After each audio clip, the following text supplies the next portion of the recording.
Salut les amis, c'est Isa et c'est parti pour un petit vlog. Alors, on va voir ce que j'ai à vous dire aujourd'hui. Qu'est-ce qui me vient aujourd'hui? Quelle inspiration, quelle pensée, quel sujet? On va voir. Je vais utiliser le Bradi Tarot pour essayer de m'inspirer aujourd'hui. Allez, c'est parti. Petit vlog du jour, bonjour. 2 cartes, les amoureux. Avec l'anxiété, le 9 d'épée. Alors, je vais essayer de me concentrer un petit peu là-dessus. C'est tout ce que je vais utiliser. Et on va voir ce qui me vient, ce que je peux vous dire par rapport à ces 2 cartes. Qu'est-ce qu'on voit ici? Des oiseaux qui, on dirait, sont en train de se chamailler. Et un troisième qui arrive, on dirait, pour essayer de faire la médiation entre les deux.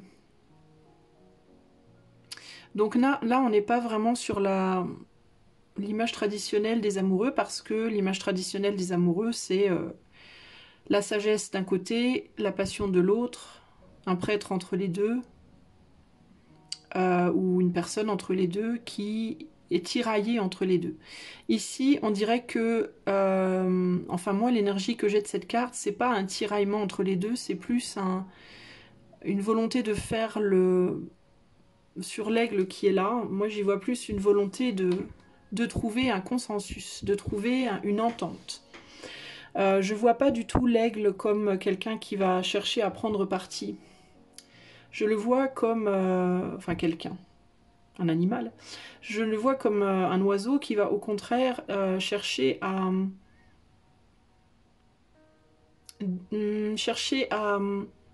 comprendre et à aider ces 2 autres oiseaux qui se battent, qui se chamaillent en tout cas. Les aider à comprendre le fait que dans toute bagarre, il y a toujours un côté, enfin il y a toujours, comment dire, chacun a son tort et chacun a sa raison. Il n'y a pas d'ange, il n'y a pas de démon. Enfin on peut le voir comme ça, ou on peut le voir aussi sous l'angle de chacun est un ange et chacun est un démon. Je vais prendre pour exemple une petite histoire entre 2 personnes connues, célèbres, mais que je ne citerai pas, puisque c'est pas le but. Une personne célèbre, donc 2 personnes célèbres que peut-être la plupart d'entre vous d'ailleurs ne connaîtront pas, parce que c'est pas des personnes célèbres pour la plupart des gens, enfin que la plupart des gens connaissent. Mais dans ces 2 personnes célèbres que moi j'ai en tête, il y en a une qui a admiré l'autre, enfin ces 2 personnes célèbres qui étaient plus ou moins connues chacune de leur côté, et qui en se rencontrant sont devenues beaucoup plus connues en fait, au bénéfice, enfin à la faveur de l'un et de l'autre. De 2 hommes qui se sont rencontrés et dont l'un a été très influencé par l'autre, par sa beauté, son charisme et l'effet qu'il avait sur les femmes, et qui a voulu le suivre, qui a voulu copier, qui a voulu être pareil, et qui pour être pareil l'a suivi dans ses plus belles qualités, mais aussi dans ses pires défauts. La personne, enfin l'homme, celui des 2 qui buvait le plus, qui plaisait le plus aux femmes, etc., était un gros buveur, d'accord? C'est quelqu'un qui buvait toute la journée du matin au soir. Et du coup, l'autre homme, qui voulait être comme ça, a décidé de faire de même, c'est-à-dire d'accompagner ce premier homme dans sa déchéance, entre guillemets, alcoolique. Et puis est devenu à son tour alcoolique. L'autre, qui plaisait beaucoup aux femmes, lui cherchait une renommée par rapport à son art. D'accord? Mais ne l'avait pas. Il ne l'avait que dans son pays à lui, mais il ne l'avait pas dans d'autres pays. Donc il a voulu devenir ami, il est devenu ami avec le premier, parce que le premier, lui, avait la capacité de lui amener cette renommée. Donc ils sont devenus amis, et puis ils ont en fait tous les 2 ils ont tous les deux pu prendre part au meilleur de l'autre, au meilleur côté, aux meilleures qualités de l'autre, et ils ont été capables l'un en l'autre de faire ressortir le meilleur de l'autre aussi, mais ils se sont aussi entraînés l'un l'autre dans un espèce de tourbillon de déchéance, de drogue, d'alcool, etc., etc. Celui qui buvait beaucoup n'a pas rendu l'autre alcoolique, mais l'autre a voulu le suivre et est devenu alcoolique aussi. Et celui qui était à la base, qui n'était pas alcoolique, par contre aimait beaucoup la drogue, chose que le premier qui était alcoolique ne prenait pas. Et le premier, du coup, a commencé à prendre de la drogue. Donc ils se sont tous les deux emmenés dans un cercle sans fin de drogue et d'alcool. Voilà. Après, au bout d'un moment, il s'est passé que celui qui ne prenait pas de drogue, un jour a pris de la drogue que celui qui n'était pas alcoolique lui a donné, et a failli y rester. Heureusement pour lui, il n'y est pas resté, mais il a pris ça comme une leçon, et il s'est dit, il vaut mieux maintenant qu'on se sépare et qu'on arrête de se fréquenter, parce que clairement, ça fonctionne pas, on ne se fait pas du bien tous les deux. Donc il y a eu une distance, et puis des années après, celui donc qui a failli mourir d'une overdose, a blâmé le premier qui n'était pas alcoolique, et celui qui est devenu alcoolique a blâmé l'autre, parce qu'il a dit qu'à cause de lui, il était devenu alcoolique. En gros, ici, ce qui s'est passé, c'est que chacun a blâmé l'autre pour ses propres mauvaises décisions. Et je pense que cet aigle-là vient dire à ces deux oiseaux ici, certes, toi tu es devenu alcoolique, mais cet autre ne t'a pas obligé à devenir alcoolique. C'est toi qui as décidé de le suivre et de devenir alcoolique. Et il a dit à l'autre, certes, toi tu blâmes l'autre de t'avoir donné de la drogue et d'avoir presque failli te tuer, mais l'autre ne t'a pas forcé à prendre cette drogue, c'est toi qui as décidé de prendre cette drogue. Donc ici, il y a l'idée de, pour moi, cet aigle, il vient mettre le doigt, du coup, sur, enfin la patte, la griffe, l'aile, je ne sais pas, le bec, sur le côté, de la responsabilité de chacun, et du fait que chacun a sa part de lumière, mais chacun a aussi sa part d'ombre, et qu'on ne peut pas blâmer l'autre pour ses propres décisions. On est libre de suivre l'ombre et ou la lumière d'une autre personne, mais l'autre ne nous oblige à rien, à moins d'avoir véritablement un couteau sous la gorge. Et même là, j'ai envie de vous dire, on n'est pas obligé.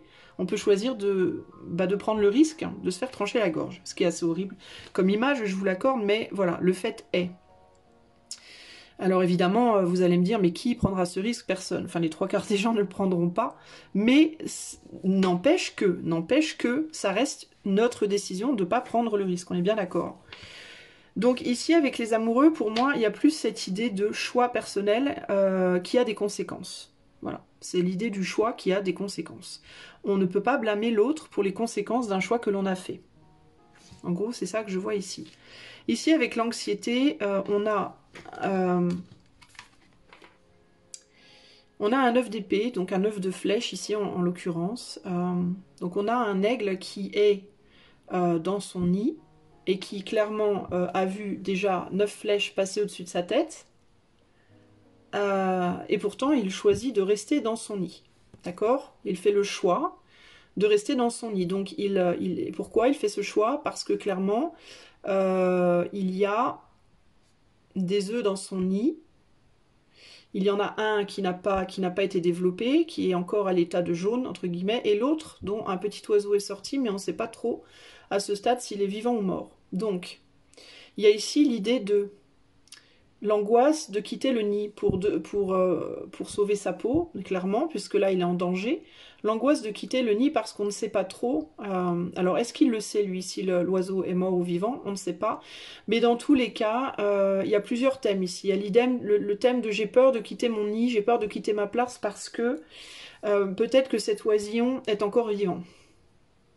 J'ai peut-être pas eu le temps de regarder parce que je suis trop préoccupée de voir si je vais me prendre une autre flèche ou pas.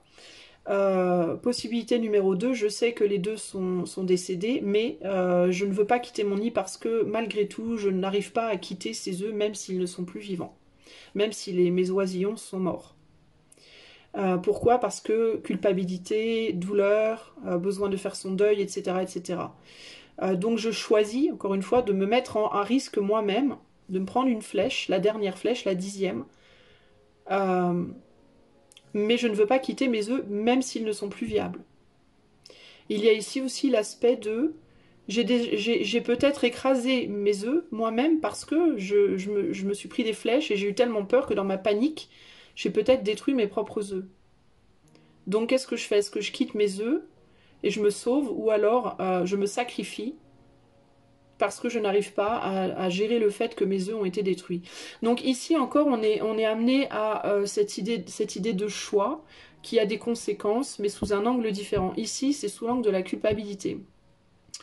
C'est pas sous l'angle du choix pour plaire, c'est sous l'angle ou pour avoir ou pour obtenir, c'est sous l'angle du choix qui est influencé par une culpabilité, ou une possible culpabilité, ou alors une incertitude qui fait que l'on se met en danger soi-même pour éviter de faire face en fait à sa responsabilité véritablement, ou par sacrifice de soi, par je ne sais pas, par autoflagellation, mais au final quelque chose qui ne ramènera pas les oisifs, en tout cas, ou qui ne ramènera pas au moins en tout cas celui qui n'est plus là. Alors, ça c'est les choses qui me viennent comme ça en miettes, entre guillemets. Qu'est-ce qu'on essaie de me dire de manière générale? On pourrait penser, si on met ces deux cartes côte à côte, que heureusement qu'il y avait cette branche d'arbre. Parce que si cette branche d'arbre n'avait pas été là pour arrêter les 9 flèches, et en admettant que ces oiseaux sont vraiment côte à côte, peut-être que eux se les seraient prises aussi. Et donc on pourrait penser que, heureusement que cet oiseau finalement est resté, parce que si ces flèches ont été tirées, c'était pour atteindre cet aigle, et que si cet aigle n'avait pas été là, les flèches n'auraient pas été tirées, ou auraient pu être tirées pour atteindre ces autres oiseaux, mais on peut voir ça de deux manières différentes. On peut le voir de manière... si cet oiseau n'avait pas été là, les flèches n'auraient pas été tirées et il n'aurait pas potentiellement été mis en danger. On pourrait le voir aussi sous l'angle de « heureusement que cet aigle est là, parce que peut-être que les flèches auraient quand même été tirées et ils auraient été mis en danger, ou alors c'est de la faute de cet aigle si les flèches ont été tirées et potentiellement eux mis en danger. » Il y a en gros ici, il y a vraiment cette idée de... j'ai l'impression qu'on me fait vraiment... qu'on essaie de mettre les yeux surtout sur les conséquences. Les conséquences des actes, en fait. Les conséquences déjà des actes et les conséquences des choix.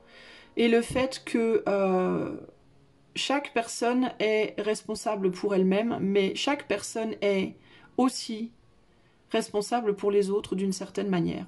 Alors on pourrait le voir en termes de attention à nos actes et à nos paroles et à nos décisions, parce qu'elles n'impactent pas que nous, mais elles impactent aussi les autres, potentiellement de manière positive, potentiellement de manière négative, mais aussi le fait de garder raison par rapport à ça et de ne pas non plus se sacrifier justement pour le bien des autres, parce que j'ai perdu le fil de ce que je voulais dire, parce que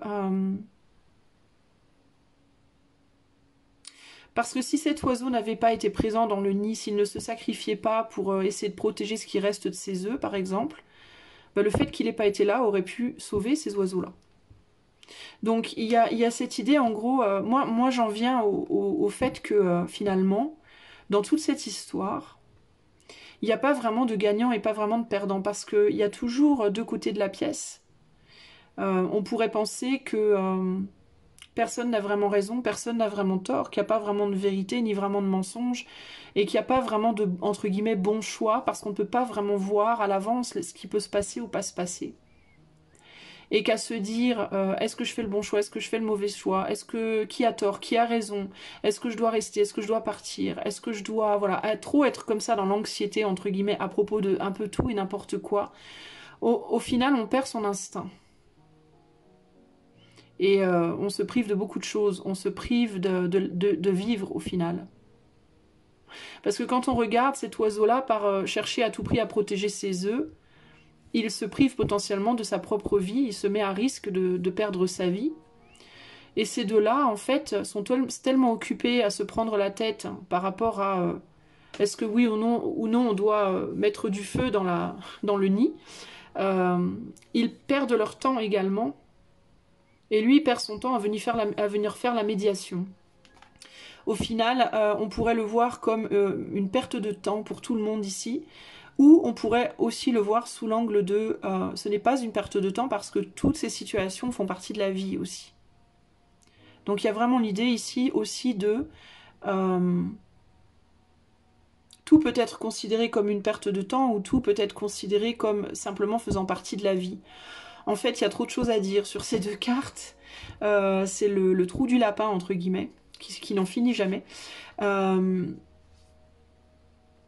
Mais de manière plus terre à terre, les amoureux avec le 9 d'épée parlent de choix et d'anxiété. Voilà, de choix et d'anxiété. L'anxiété de faire un choix. Oui, mais si je reste, est-ce qu'il va pas se passer ça? Et si je pars, est-ce qu'il va pas se passer ça? Et si je choisis telle personne, est-ce qu'il va pas se passer ça? Et si je la choisis pas, est-ce qu'il va pas se passer ça? Et si, et si, et si, et si. Et on est tellement, en fait, prisonnier du si qu'on ne vit pas. En même temps, on pourrait aussi se dire que on vit, en fait, parce que l'expérience même d'être prisonnier du si fait partie de la vie. Alors, quelle est la vérité, quel est le mensonge là-dedans? En fait, peut-être qu'il n'y en a pas en réalité. Peut-être que chaque chose a sa place, tout simplement. Que chaque personne dans sa situation spécifique, que chaque oiseau dans sa situation spécifique, que ce soit le poussin qui est mort, l'aigle qui essaie de défendre au péril de sa vie quelque chose qui potentiellement est déjà parti, ces deux-là qui se bagarrent pour savoir qui va avoir qui va mettre le feu au nid ou pas, ou l'éteindre, lui qui vient médier, faire le médiateur. Peut-être que c'est simplement exactement là où ils sont, au moment où ils sont, au moment de leur vie, peut-être que c'est juste exactement comme les choses doivent être. Et chacun va tirer les expériences en positif et en négatif de ce qu'il est finalement en train de vivre. Il me vient aussi ici l'idée que cet aigle ne se soucie pas de ces oiseaux-là. Cet aigle ne se soucie que de ce qu'il ressent et de ses poussins. Eux ne se soucient pas des autres. Ils se soucient de rien parce qu'ils sont peut-être morts. Excusez-moi. Ou alors celui-là, s'il est encore vivant, se soucie surtout d'essayer de survivre. Elle ou lui, peu importe. Eux se soucient chacun de leur propre posture, de leur propre position, de leurs propres soucis. Moi, je voudrais amener une flamme. Moi, je veux pas que tu amènes une flamme. Moi, j'ai un serpent autour de la patte. Moi, j'en ai pas. Moi, je veux brûler le serpent que tu as autour de la patte avec mon feu. Moi, je veux pas parce que si tu brûles mon serpent, tu vas me brûler moi aussi. Moi, je me soucie de simplement vouloir régler le problème. Chacun ici, pardon, c'est pas cadré. Chacun ici se soucie de son propre truc. Ici, il y a celui qui veut brûler le serpent parce qu'il a peur pour son autre, mais ne réalise pas que dans sa tentative de brûler le serpent, il peut aussi brûler son autre. Son autre ne veut pas être brûlé, mais ne réalise pas que ce serpent pourrait mordre et tuer.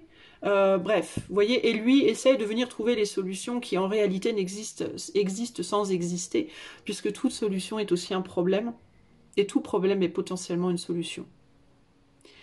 Je pense qu'ici, concrètement, ce qu'on essaye de dire, c'est précisément ce que je viens de dire. Toute solution est un problème, tout problème est une solution.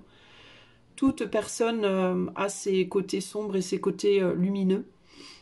Toute situation peut être vue sous différents angles, pour différentes raisons. Que l'on se sacrifie ou pas, au final, c'est une expérience qui est simplement différente, mais il n'y a ni de bien ni de mal. Cet oiseau fait l'expérience du sacrifice, mais il peut à tout moment décider de ne pas la faire. Ça ne sera ni bien ni mal, ce sera juste une différente histoire. Cet oiseau-là peut faire l'expérience d'être brûlé ou pas. Et puis aussi peut-être que dans la tentative de brûler le serpent, eh bien, elle ne sera pas brûlée, ou il, peu importe. Vous voyez, tout est possible en fait. Ici, il y a vraiment cette idée de tout est possible. Et chaque situation peut être vue sous deux côtés, le côté lumineux et ou le côté sombre. Chaque situation peut être vue sous différents angles. Et donc, il n'y a pas en fait ici lieu d'avoir de l'anxiété. Et au final, on se retrouve sur le choix de l'anxiété. Est-ce qu'on choisit d'être dans l'anxiété ou pas? Peu importe la situation dans laquelle on est. Ce qu'on vient me dire ici, en gros, c'est que tu sois heureux, que tu sois malheureux, que tu sois dans la joie, que tu sois dans la tristesse, que tu sois bloqué, que tu sois libéré, que tu aies décidé ou pas, que tu saches où tu vas ou pas, que tu sois dans une position agréable ou désagréable, que tu sois en bonne ou en mauvaise santé, que tu sois seul ou accompagné, que tu aies un travail ou non, que tu sois riche ou pas. Tu es précisément là où tu dois être à l'heure où tu dois l'être. Tu vis l'expérience que tu es censé vivre. Tes choix sont tes choix. Tu peux à tout moment changer d'avis. Personne ne t'en empêche. La seule chose qui peut t'empêcher de changer d'avis est au final ton propre mental, tes propres limites, tes peurs, ton courage. Tout ça, ce sont les outils que tu as pour changer éventuellement d'avis. Mais sache une chose, c'est que quoi qu'il arrive, tu dois décider si ou non, si oui ou non, tu vas décider de... Tu as le choix de décider si oui ou non, tu vas voir ta situation comme étant positive ou négative. Tu as le choix de décider si oui ou non, tu choisis d'être anxieux ou anxieuse à propos de cette situation ou non. Tu as le choix de décider si oui ou non, tu vas en avoir peur. Tu as le choix de décider si oui ou non, tu prendras ce risque. Dans tous les cas, sache que au final, tu vis. Et c'est tout. C'est l'expérience de la vie. Tu fais l'expérience de la vie. Tous les jours, dans tout ce que tu fais, dans tout ce que tu dis, dans toutes les personnes que tu rencontres, dans tous les sentiments que tu expérimentes, dans toutes les épreuves que tu traverses, dans tous tes moments de joie et de bonheur, dans tous tes moments de douleur et de tristesse, tu fais l'expérience de la vie. Voilà, je m'arrête là. Gros bisous.